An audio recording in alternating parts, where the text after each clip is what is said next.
মৰমৰ ছাত্ৰ-ছাত্ৰীসকল তোমালোক সকলোকে আমাৰ এই চেনেলটোলৈ পুনৰবাৰ স্বাগতম জনাইছোঁ। আজি মই তোমালোকৰ বাবে লৈ আহিছোঁ নলবাৰী ডিষ্ট্ৰিক্টৰ ক্লাছ 9ৰ এনুৱেল এক্সামৰ 2024 চনৰ অসমীয়াৰ কুৱেশ্যন পেপাৰখন লগতে মই আনসাৰখিনিও কৰি দিবলৈ চেষ্টা কৰিছোঁ। ভিডিঅ'টি শেষলৈকে চাই থাকিবা। ক বিভাগত দিছিলে মূল্যাংক ৭৫ নম্বৰ আছিলে ক বিভাগত। ১ নম্বৰত দিছিল অতি চমু উত্তৰ লিখা যিকোনো 6টা। ক নম্বৰত দিছিল লোকনাথ কি? খ নম্বৰত দিছিল প্ৰৌঢ়ী শব্দৰ অৰ্থ কি? গতিকে প্ৰৌঢ়ী শব্দৰ অৰ্থ হৈছে জনাজাত বা ব্যক্ত। গ নম্বৰ কিহৰ ওপৰত ভিত্তি কৰি সময় ভাগ কৰা হয়? উত্তৰটো হৈছে কাৰ্যক্ৰমৰ ওপৰত ভিত্তি কৰি সময় ভাগ কৰা হয়। ঘ নম্বৰ জয়ন্ত মাধৱ বৰাদেৱে কোনখন উপন্যাসৰ বাবে সাহিত্য অকাডেমী বঁটা লাভ কৰে? উত্তৰটো হৈছে জয়ন্ত মাধৱ বৰাদেৱে মৰিয়া হোলা উপন্যাসৰ বাবে সাহিত্য অকাডেমী বঁটা লাভ কৰে। ঙ নম্বৰ কিৰণ নিধি যোজনাৰ আঁৰৰ মানুহজন কোন? কিৰণ নিধি যোজনাৰ আঁৰৰ মানুহজন হৈছে শ্যাম সুন্দৰ পালিৱাল। প্ৰথম 6 নম্বৰ প্ৰশ্ন কাবেৰীৰ পাৰে পাৰে গ্ৰন্থখন কোনে ৰচনা কৰা? কাবেৰীৰ পাৰে পাৰে গ্ৰন্থখন হেমন্ত কুমাৰ শৰ্মাদেৱে ৰচনা কৰা। দ্বিতীয় 6 নম্বৰ মোৰ চকুৰ ফালে চাই ক কথাষাৰিৰ বক্তা কোন? ইয়াৰ উত্তৰটো মই তোমালোক কৈ নিদিওঁ, তোমালোকে কমেণ্ট বক্সত জনাবা। কুৱেশ্যন নম্বৰ 2 চমু উত্তৰ দিয়া যিকোনো 2টা। ক নম্বৰ মিঠা মাতক ব্যৱহাৰ প্ৰণালীৰ ঘাই মন্ত্ৰ বুলি কিয় কোৱা হয়? উত্তৰটো হৈছে ব্যৱহাৰ প্ৰণালীক সামান্য কথা বুলি ওলাই কৰিব নোৱাৰি, কাৰণ মানুহৰ প্ৰতি মানুহে কৰা আচাৰ ব্যৱহাৰৰ ওপৰতে সমাজ জীৱনৰ সুখ আৰু শান্তি নিৰ্ভৰ কৰে। আচাৰ ব্যৱহাৰ বেয়া হ'লে জীৱনত নানা উপদ্ৰৱ ভুগিব লগা হয়। বহুত চৰিত্ৰৱান মানুহেও অসৎ ব্যৱহাৰৰ ফলত আন মানুহৰ গৰিহণাৰ পাত্ৰ হয়। আকৌ বহুত কপটীয়া চলাহী মানুহেও সৎ ব্যৱহাৰৰ ফলত মানুহৰ মৰমৰ পাত্ৰ হয়। খ নম্বৰ অন্ধবিশ্বাস আৰু কুসংস্কাৰ নিয়ন্ত্ৰণৰ বাবে গ্ৰহণ কৰিবলগীয়া 2টা আঁচনি লিখা। উত্তৰটো হৈছে সজাগতা হ'ল এটা শক্তিশালী আহিলা। অন্ধবিশ্বাস কুসংস্কাৰে যে সমাজ এখনক পংগু কৰে, 21 শতিকাৰ সমাজ এখনক যে আকৌ আদিম স্তৰলৈ লৈ যায় সেইটো বুজি পাব লাগিব। সেয়েহে বিদ্যালয়ৰ পাঠ্যক্ৰমত এই বিষয়টি অন্তৰ্ভুক্ত কৰিব লাগিব, যাতে ছাত্ৰ ছাত্ৰীয়ে অন্ধবিশ্বাস কুসংস্কাৰৰ ভয়াৱহতা সৰুৰে পৰাই বুজি পায়। বিদ্যালয় আৰু মহাবিদ্যালয় পৰ্যায়ত ৰচনা প্ৰতিযোগিতা বা তেনেধৰণৰ অন্যান্য প্ৰতিযোগিতাৰে ছাত্ৰ ছাত্ৰীক জড়িত কৰিও সজাগতা আনিব পৰা যায়। তথ্যচিত্ৰ বা তেনেধৰণৰ প্ৰচাৰ মাধ্যমৰ জৰিয়তে জনসাধাৰণৰ মাজত সজাগতা অনাটো খুব জৰুৰী। জনসাধাৰণৰ মনৰ পৰা অন্ধবিশ্বাস কুসংস্কাৰ আদি নিৰ্মূল কৰাৰ বাবে বৈজ্ঞানিক মানসিকতা গঢ় লৈ উঠাটো অত্যন্ত প্ৰয়োজন। গ নম্বৰ কোনবোৰ লোক মংগোলীয়া গোষ্ঠীৰ? উত্তৰটো হৈছে নগা, বড়ো, মিচিং, কাৰ্বি, গাৰো হৈ গ'ল, গাৰো হ'ব লাগিছিলে, শুদ্ধ কৰি ল'বা তোমালোকে। গাৰো আদি লোকসকল মংগোলীয় গোষ্ঠীৰ। 3 নম্বৰ দিছিল তাৎপৰ্য ব্যাখ্যা কৰা যিকোনো 2টা। ইয়াত 3 নম্বৰকৈ টোটেল 6 নম্বৰ আছিলে। ক নম্বৰ দিছিল নম্ৰতা সহজ ব্যৱহাৰৰ অনুপান। উত্তৰটো হৈছে কথাষাৰ সত্যনাথ বৰাদেৱৰ অন্যৰ প্ৰতি ব্যৱহাৰ নামৰ পাঠটিত সুন্দৰভাৱে ব্যাখ্যা কৰিছে। সহজ ব্যৱহাৰে মানুহৰ সামাজিক জীৱন সুখ আৰু সন্তোষেৰে ভৰাই তোলে। নম্ৰতা হৈছে সহজ ব্যৱহাৰৰ এক অন্যতম অনুপান বা উপাদান। নম্ৰ ব্যৱহাৰে মানুহৰ ওচৰত মৰমীয়াল কৰি তোলে। বিনয় ভাৱক অলংকাৰৰ লগত তুলনা কৰিব পাৰি। অলংকাৰে যেনেকৈ মানুহৰ শাৰীৰিক সৌন্দৰ্য বৃদ্ধি কৰে, তেনেকৈ বিনয় ভাৱে মানুহৰ ব্যক্তিত্ব প্ৰকাশত অৰিহণা যোগায়। লোকৰ মাজত নম্ৰ ভাৱ থাকিলেও মুখেৰে আপনা আপুনি মিঠা মাত ওলায়, কিন্তু মনত অহংকাৰ ৰাখি মুখেৰে নম্ৰতা প্ৰকাশ কৰিব বিচাৰিলেও কেতিয়াও প্ৰকৃত নম্ৰ হ'ব নোৱাৰে। খ নম্বৰ সময়ৰ শৰ মাৰিব নাজানিলে শৰ পহুৰ মঙহ খাবলৈ আশা কৰা মিছা। তাৎপৰ্য ব্যাখ্যা কৰিব দিছে। এনেদৰে লিখিব পৰা এবিধ শৰ হ'ল কাৰ? ইয়াক ধনুত গুণ লগাই জীৱ জন্তুৰ নিধন কাৰ্যত ব্যৱহাৰ কৰা হয়। শৰ পহু হ'ল এক শ্ৰেণীৰ তীব্ৰবেগী পহু। ইয়াৰ মঙহ খাবলৈ সোৱাদ। সেই সোৱাদ লগা অৰ্থাৎ ভাল লগা বা কামত অহা লাভদায়ক কোনো এটা ঘটনা ঘটিবলৈ হ'লে উচিত সময়ত কাম কৰিব পাৰিব লাগিব। অৰ্থাৎ সময়ৰ যথোপযুক্ত ব্যৱহাৰৰ কথা ক'বলৈ গৈ এই উপমাটি প্ৰয়োগ কৰা হৈছে। 4 নম্বৰ দিছিল তলৰ যিকোনো এটা প্ৰশ্নৰ উত্তৰ দিয়া। ক নম্বৰ দিছিল লোকজীৱনৰ ভাগ 3টাৰ নাম লিখি ইতিহাসৰ বিষয়ে চমুকৈ লিখা। ইয়াত দিছিলে 4 নম্বৰ। 4 নম্বৰৰ খটোত দিছিলে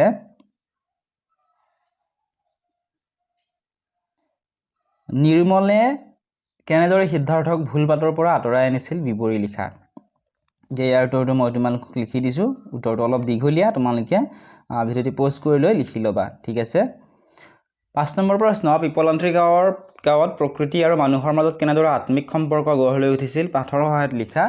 সেইটো নোৱাৰিলে তলৰটো লিখিব দিছিল কি বিষয়ত ভাৰতবৰ্ষৰ বিচিত্ৰতা লক্ষ্য কৰিব পাৰি পাঠৰ সহায়ত লিখা ইয়াত দিছিলে 5 নম্বৰ 5 নম্বৰ প্ৰথমটো উত্তৰটো কৰি দিছো কিৰণনিধি যোজনাৰ আঁচনি মতে প্ৰতিগৰাকী কন্যা সন্তান জন্ম হোৱাৰ লগে লগে ৰাইজে 111টা গছ পুলি ৰুব লাগিছিল আৰু কন্যা সন্তানৰ দৰে গছ পুলিবোৰ লালন পালন কৰি ডাঙৰ দীঘল কৰিব লাগিছিল পানী সংৰক্ষণ কৰি আৰু গছ-গছনিৰ দ্বাৰা গাঁওখনত প্ৰাকৃতিক পৰিৱেশ সুন্দৰ হৈ পৰিছিল একোজোপা গছ পূৰ্ণাংগ গছ হৈ উঠালৈকে গাঁওখনৰ মানুহে সন্তান পালন কৰাদি পালন কৰিছিল ৰাখি বন্ধনৰ দিনা গাঁৱত ছোৱালী আৰু মহিলাসকলে গছত ৰছী বান্ধে আৰু এই কাৰ্যৰ দ্বাৰা গছ আৰু মানুহৰ মাজত সম্পৰ্ক আৰু অধিক গভীৰ হৈ পৰে প্ৰকৃতি আৰু মানুহৰ মাজত আত্মিক সম্পৰ্ক গঢ় লৈ উঠে 6 নম্বৰত দিছিল অতি চমু উত্তৰ লিখা যিকোনো 5টা ক নম্বৰ মথনিত ধৰিয়া নিষেধি ইয়াত থকা মথনি শব্দটোৰ অৰ্থ কি মথনি শব্দৰ অৰ্থ হৈছে গাখীৰ ঘুটিবলৈ ব্যৱহাৰ কৰা এবিধ সঁজুলি 6 নম্বৰ শ্ৰীমন্ত শংকৰদেৱে ৰামায়ণৰ কোনটো কাণ্ড অসমীয়ালৈ অনুবাদ কৰে উত্তৰটো হৈছে শ্ৰীমন্ত শংকৰদেৱে ৰামায়ণৰ উত্তৰাখণ্ড অসমীয়ালৈ অনুবাদ কৰে গ নম্বৰ মানুহেই পৰাৎপৰ বোলা কথাষাৰৰ অৰ্থ কি উত্তৰটো হৈছে মানুহেই পৰাৎপৰ বোলা কথাষাৰৰ অৰ্থ হৈছে মানুহেই শ্ৰেষ্ঠতকৈ শ্ৰেষ্ঠ পৰম সত্য ঘ নম্বৰ কবিক বিশাল দৃষ্টি কোনে দিলে উত্তৰটো হৈছে মহাকাশে কবিক বিশাল দৃষ্টি দিলে 5 নম্বৰ প্ৰশ্ন কোনখন কবিতা পুথিৰ বাবে হীৰেণ ভট্টাচাৰ্যদেৱে সাহিত্য অকাডেমী বঁটা লাভ কৰিছিল ইয়াৰ উত্তৰটো তোমালোকে কমেন্ট বক্সত জনাবা কুৱেশ্যন নম্বৰ 7 চমু উত্তৰ দিয়া যিকোনো এটা ইয়াত দিছিলে 2 নম্বৰ ক নম্বৰ দিছিল ভূপেন হাজৰিকাদেৱে সংগীত পৰিচালনা কৰা প্ৰথম অসমীয়া ছবি কি আৰু সেই ছবিখন কেতিয়া প্ৰকাশ পাইছিল উত্তৰটো হৈছে ভূপেন হাজৰিকাদেৱে সংগীত পৰিচালনা কৰা প্ৰথমখন অসমীয়া ছবি আছিল এৰাপাতৰ সুৰ আৰু এইখন প্ৰকাশ পাইছিলে 1956 চনত 6 নম্বৰ প্ৰশ্ন ভাল গীত আৰু ছবিৰ মহত্ব কেনেকুৱা উত্তৰটো হৈছে গীত বা সংগীত আৰু ছবি বা চিত্ৰ এই দুয়োবিধেই 64 কলাৰ অন্তৰ্গত এই কলাৰ জৰিয়তে মানৱ মনে আনন্দ লাভ কৰে এই কলাৰ গৰাকী হ'বলৈ মানুহক একান্তই সাধনাৰ প্ৰয়োজন কেৱল শব্দৰ বিন্যাসে গীত হ'ব নোৱাৰে বা কেৱল ৰঙৰ সমাহাৰ হ'লে তাক উৎকৃষ্ট ছবিৰ মৰ্যাদা দিব নোৱাৰি যিবোৰ সুৰীয়া শব্দই সৰ্বসাধাৰণ হৃদয়ত আনন্দৰ জোৱাৰ তুলিবলৈ সক্ষম হয় তাকেই গীত বুলি কোৱা হয় আনহাতে যিবোৰ চৰিত্ৰই মানুহৰ মনত প্ৰশান্তিৰ ভাৱ যোগায় যিবোৰ চিত্ৰ সৰ্বসাধাৰণে বুজি পায় তাকে মধ্যচিত্ৰ বুলি কোৱা হয় অৰ্থাৎ ভাল গীত আৰু ছবিয়ে প্ৰত্যেকৰে মনত আনন্দৰ সৃষ্টি কৰে 8 নম্বৰ দিছিল কীৰ্তন ঘোষা বা হীৰেণ ভট্টাচাৰ্যৰ বিষয়ে এটি টোকা লিখা উত্তৰটো এনেদৰে লিখিব পৰা হীৰেণ ভট্টাচাৰ্যদেৱৰ জন্ম হৈছিল 1932 চনত আৰু তেখেতৰ মৃত্যু হয় 2012 চনত হীৰেণ ভট্টাচাৰ্যদেৱৰ জন্ম হৈছিল অসমৰ যোৰহাট জিলাত কেইবাখনো চহৰত স্কুলীয়া শিক্ষা গ্ৰহণ কৰে গুৱাহাটীৰ ভোলানাথ বৰুৱা মহাবিদ্যালয়ৰ পৰা IA পাছ কৰে ছপাশালৰ কাম আৰু শিক্ষকতাৰে লগতে চিত্ৰবন প্ৰেছৰ গৰাকীও তেওঁ আছিল সুগন্ধি পখিলাৰ কবি হিচাপে তেওঁ জনাজাত তেওঁৰ কবিতা পুথি হ'ল বৈদ্য কামনা তোমাৰ বাহি সুগন্ধি পখিলা বিভিন্ন দিনৰ কবিতা মোৰ প্ৰিয় মৰ্ণমালা ইত্যাদি শৈশৰ পথাৰ মানুহ কবিতা পুথিৰ বাবেও তেওঁ সাহিত্য অকাডেমী বঁটা লাভ কৰিছিলে 8 নম্বৰ হতো দিছিল এই যে পৃথিৱী স্বৰ্গটো অধিক মানুহৰ নিজাপি ঘৰ কথাষাৰৰ অৰ্থ বুজাই লিখা উত্তৰটো হৈছে কবিৰ মতে এইখন পৃথিৱীলৈ মানুহৰ খুঁতৰ কোনো অন্ত নাই এই পৃথিৱীত এচাম মানুহ জন্মগ্ৰহণ কৰিছে আৰু এচামৰ মৃত্যু হৈছে এই খুঁত চলি আছে আৰু ভৱিষ্যতলৈও চলি থাকিব সেয়ে কবিয়ে এইখন পৃথিৱীক মানুহৰ নিজাপি ঘৰ অৰ্থাৎ আপোন ঘৰ বুলি কৈছে আকৌ কবিয়ে এইখন পৃথিৱীক স্বৰ্গতকৈও অধিক বলাৰ কাৰণ হ'ল স্বৰ্গ হৈছে এক কাল্পনিক ঠাই সেই কাল্পনিক ঠাইৰ কথা চিন্তা নকৰি যদি মানুহে মানুহক প্ৰকৃত মৰম স্নেহ দয়া সহানুভূতি দেখুৱাব পাৰে তেন্তে এই পৃথিৱীখন স্বৰ্গতকৈ অধিক সুখৰ ঠাইত পৰিণত